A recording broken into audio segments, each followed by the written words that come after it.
Ал мөңгүнү көтөрүп кетмек беле ал шейхтериң. Уялбайсыңар байланайын, садағала, уялбайсыңар. Şu ataların atın verip koysan bu nemden kemik ketip otur?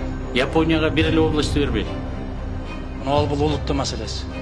Бул мамлекеттин маселеси. Ариет, намыстын маселеси. Кичине мындай ичиңерди кеңирээк кылсаңар туугандар.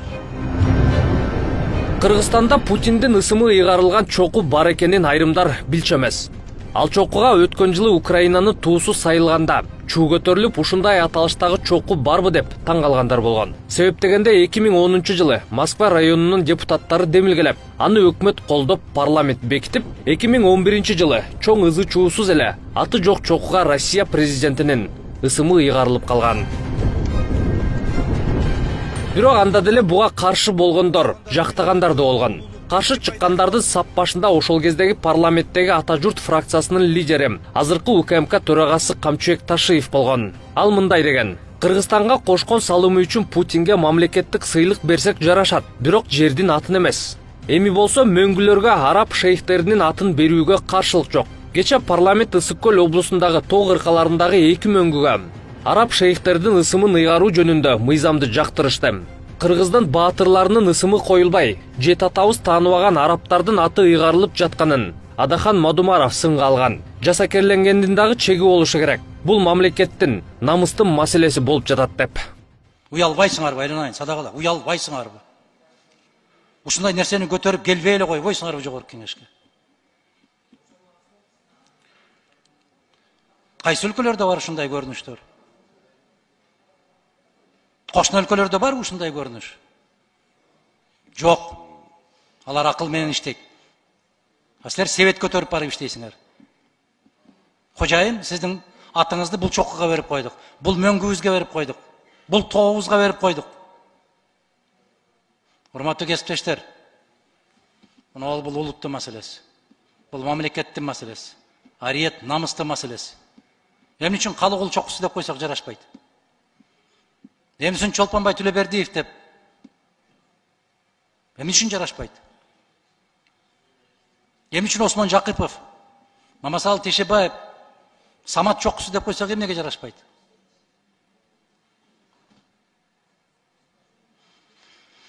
Мен канчалык колдоого ээ болом билбейм. Бирок менин жүрөгүм сыздап отурат. Жүрөгүм ыйлап отурат. Мына Жолборс Жоробеков деген мырза Исхак Разаков жөнүндө китеп жазган экен, бүтүндөй архивге таянып жазган экен. Мына ушунда дагы ушундай кылып жеген экенбиз Кыргыздын баарын. Архивдик документтер. Касым Тыныстановду ушул жерден союп атат экинчи кыргыз. Эмне деп? Ороодо даның мол болсо, короодо малың ток болот деп жазып койгон үчүн. Токтотпойлу ушундай нерселерди. Бул сөздөрдөн кийин кээ бир депутаттарды токтотуу мүмкүн эмес да.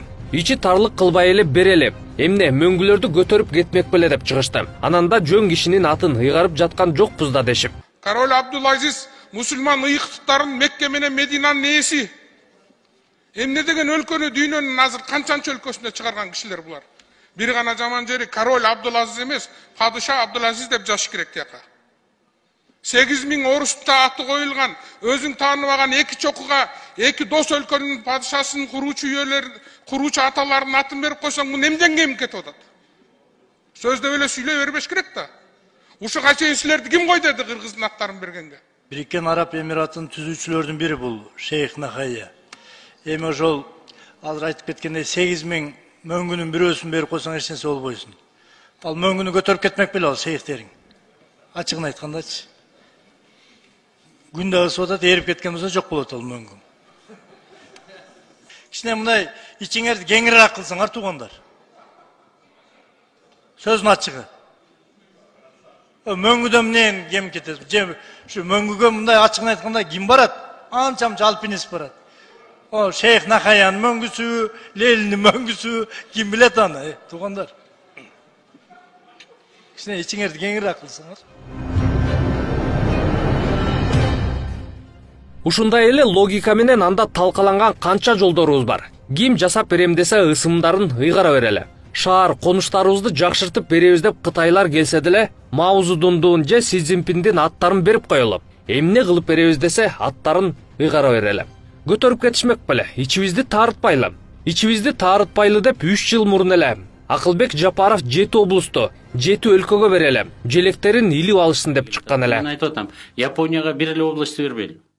Баткен же Нарын областын берели дагы Япония бир эле областты көтөрүп чыкпайбы? Жолун, здравоохранениясын, образованиясын баарын айтор. Япониядай бир татнакай кылып чыкпайбы? Америкадагы бир эле область албайбы? Ушундай бир 6 чоң өнүккөн өлкөгө Орусияны кошуп туруп бир көтөрүп койбойлу, 6 жерге бөлүп койбойлу. Андан ары майдаланабыз десек, бизде 40 посольство бар экен. Анда 40 посольствого 40 районду бербейли. Ушуга кыргыздарымда ичибизде тар кылбай, шефкалуу сыяктуу болот экен да. Кылып туруп, мына бөлөк мамлекеттерде ушул ыкманы колдонгондо, анан ал жерге да татнакай Япониянын, Германиянын желегин, орустардын желегин илип коюп, мына ушул эки региондо бүт баарын башына аягына чейин, дарылоосунан баштап окутууга чейин, төрөлгөндөн өлгөнгө чейин ушу өлкө жардам берип атат бизге. Мына ушундай образцовый болду деген ыкмага азыр ушунун жыйынтыгы менен да кайра дагы бир жолу сунуш кылып көрөйүн деп атам. Мына мамлекеттин саясатын жүргүзүп жаткан адамдын сөзү. Эми убагында Кыргызстанды хипик программасына киргизип жибере жаздаган адамдан эмнени күтсөк болот? Көрүнгөндүн атын жер сууга бере бербей, Союз убагында Ленин чокусу же дагы башка деп коюлгандарды, башка тилдерде коюлган айыл кыштактардын, көчөлөрдүн аталыштарын кыргызчалайлы дегенди ойлонбойлубу?